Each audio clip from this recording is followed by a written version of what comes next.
செயலை விதையுங்கள், பழக்கம் உருவாகும். குணத்தை விதையுங்கள், உங்கள் எதிர்காலம் உருவாகும். உங்கள் அனைவருக்கும் சிநேகிதி சுபா சேனல் சார்பாக ஆத்மார்த்த வணக்கங்கள். இது உங்கள் தோழி சுபலக்ஷ்மி முத்துக்குமரன். நவராத்திரி கொண்டாட்டம் 9 நாட்களில் முதல் நாள் சைலபுத்ரி தேவியை வணங்கணும்னு நம்ம முதல் பதிவில் பார்த்தோம்.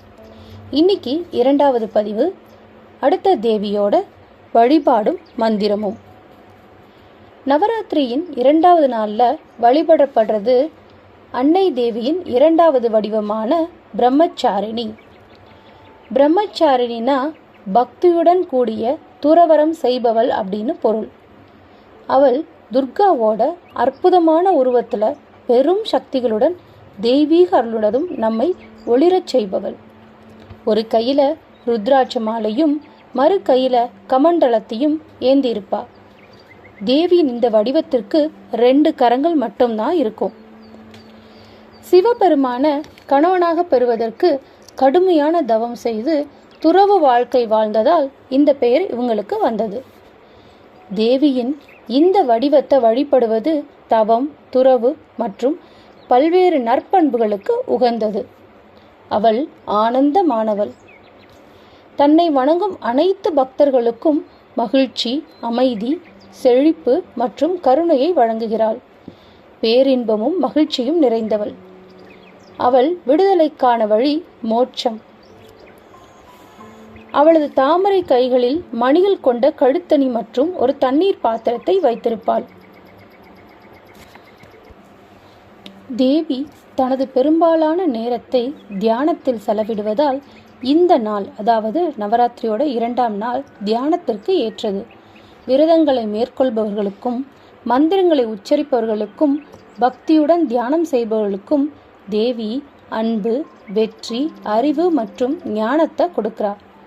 தேவியிடம் உறுதியான பக்தியுடன் பிரார்த்தனை செய்வதன் மூலம் பக்தர்கள் தங்கள் புலன்களை கட்டுப்படுத்தும் ஆற்றலை பெறவும் அவர்களின் மனம் விரும்பதை அடையவும் இறுதியில் மோட்சம் அல்லது ஞானத்தை அடையவும் உதவும்னு நம்பப்படுது. பிரம்மச்சாரிணி தேவி கடுமையான தவம் செய்ததுனால தன்னோட பக்தர்களின் துன்பங்களை எளிதா போக்குகிறாள். நவதுர்க்கையின் முதல் ரூபமான சைலபுத்ரி, அதாவது முதல் நாளில் பார்வதி தேவியாக பர்வத வரதனுக்கு மகளாக பிறக்கிறாள் அம்பாள். 2ஆம் நாளில் பிரம்மச்சாரிணி என்ற உன்னத நிலையை அடைகிறாள். மனிதனின் வாழ்க்கையை பொதுவாக 4 பகுதிகளாக பிரிக்கலாம். அதாவது 1/4 பங்கு பிரம்மச்சரியம், 1/2 பங்கு கிரகஸ்தம், 3/4 பங்கு வானப்பிரஸ்தம், முழு பங்கு சந்நியாசம்னு பிரிக்கலாம். இதில் முதல் நிலையான 1/4 பங்கு பிரம்மச்சரியம் என்பது நாம் வளரக்கூடிய காலத்தில் முதல் 1/4 பகுதியில் பிரம்மச்சரியத்தை முறையாக கடைபிடித்து கல்வியை கற்று ஞானத்தை அடைவதற்கான தேடுதலை உண்டாக்கி கொள்ள வேண்டும் அப்படிங்கிற ஒரு அர்த்தத்துக்காக தான். இப்போ இந்த 2ஆம் நாளில் நாம் பிரம்மச்சாரிணி அப்படின்னு சொன்னோம் இல்லையா, அதே தான் ராஜராஜேஸ்வரி அப்படின்னு சொல்லுவாங்க. தெற்கிந்தியா பகுதியில் இந்த அம்மனை ராஜராஜேஸ்வரி அம்மன்னும், அதே அம்மனை வடக்கு பக்கத்தில் பிரம்மச்சாரிணி அம்மன்னு சொல்லி வழிபடுறாங்க. தென்னிந்தியாவில் இதே மாதிரி பிரம்மச்சாரி ரூபத்தில் ஒரு அம்மன் வழிபட உண்டு அப்படின்னா நிச்சயம் உண்டு.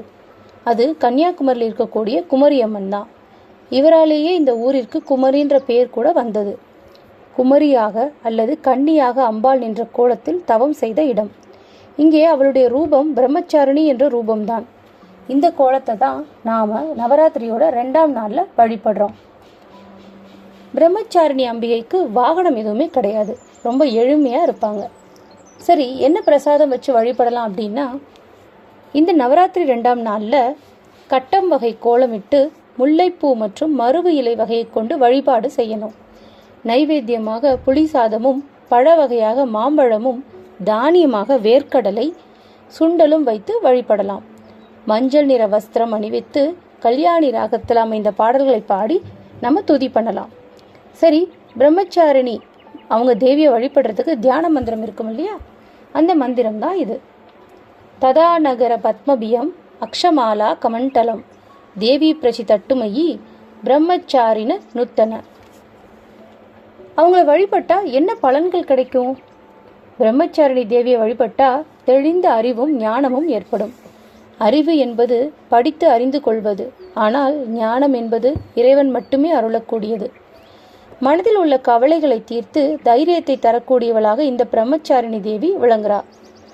மிகப்பெரிய மனோதைரியத்தை தரக்கூடிய தேவியாக பிரம்மச்சாரிணி தேவி இருக்காங்க.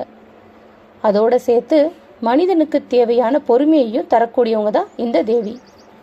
யோக நிலையில சுவாதிஷ்டான சக்கர சக்தியை உயர்த்தி தரக்கூடிய அம்பிகை. ஏற்கனவே பார்த்தோம், முதல் நாள் வணங்கக்கூடிய தேவி சைலபுத்ரி மூலாதார சக்கரத்துக்கு பலம் கொடுக்கக்கூடியவள். இந்த தேவி சுவாதிஷ்டான சக்கர சக்தியை உயர்த்தி தரக்கூடிய அம்பிகை. இந்த செய்தி உங்களுக்கு பிடிச்சிருந்தா, அதாவது தேவியை வழிபடும் முறை மந்திரம் உங்களுக்கு பிடிச்சிருந்தா, நீங்கள் எங்கள் பதிவை அடுத்தவங்களுக்கு பகிர மறக்காதீங்க. மறக்காமல் லைக் பண்ணி, ஷேர் பண்ணி, சப்ஸ்கிரைப் பண்ணுங்கள். உங்களோட கமெண்ட்ஸை எங்களுக்கு பதிவூட்டம் பண்ணுங்கள். நீங்கள் இந்த தேவியை வழிபட்டு 2ஆம் நாளில் சகல சம்பத்துகளும் பெற்று நலமாய் வாழ நாங்கள் வேண்டுகிறோம். உங்களிடமிருந்து விடைபெறுவது உங்கள் தோழி சுபலட்சுமி முத்துக்குமரன். வாழ்க வளமுடன். ஆத்ம நமஸ்தே. ஹரே கிருஷ்ணா. வெற்றியுமதி.